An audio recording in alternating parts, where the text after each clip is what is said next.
يا أيها الذين آمنوا لا تقدموا بين يدي الله ورسوله واتقوا الله إن الله سميع عليم.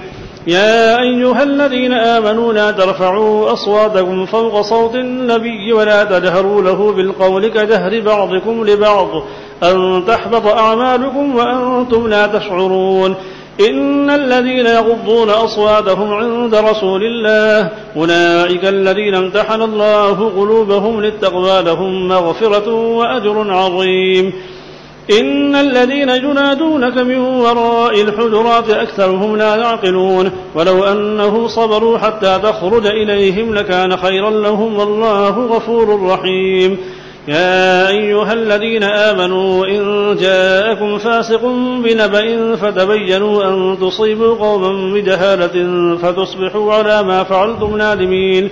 واعلموا أن فيكم رسول الله لو يطيعكم في كثير من الأمر لعنتم ولكن الله حبب إليكم الإيمان وزينه في قلوبكم وكره إليكم الكفر والفسوق والعصيان أولئك هم الراشدون فضلا من الله ونعمه والله عليم حكيم.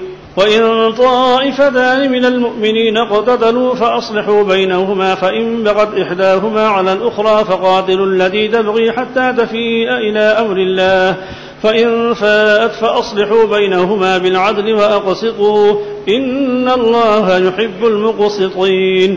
إنما المؤمنون إخوة فأصلحوا بين أخويكم واتقوا الله لعلكم ترحمون. يا أيها الذين آمنوا لا يسخر قوم من قوم عسى أن يكونوا خيرا منهم ولا نساء من نساء عسى أن يكن خيرا منهن ولا تلمزوا أنفسكم ولا تنابزوا بالألقاب بئس الاسم الفسوق بعد الإيمان ومن لم يتب فأولئك هم الظالمون.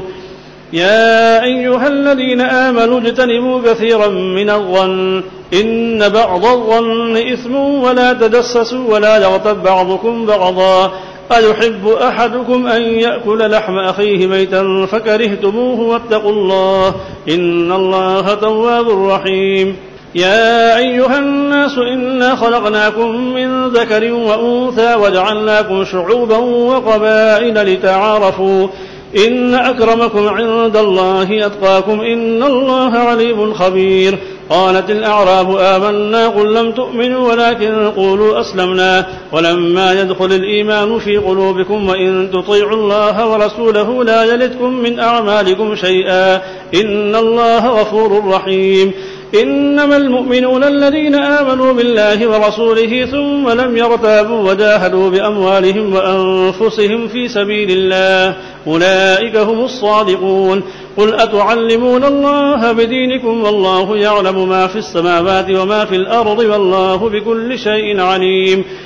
يمنون عليك أن أسلموا قل لا تمنوا علي إسلامكم بل الله يمن عليكم أن هداكم للإيمان إن كنتم صادقين. إن الله يعلم غيب السماوات والأرض والله بصير بما تعملون.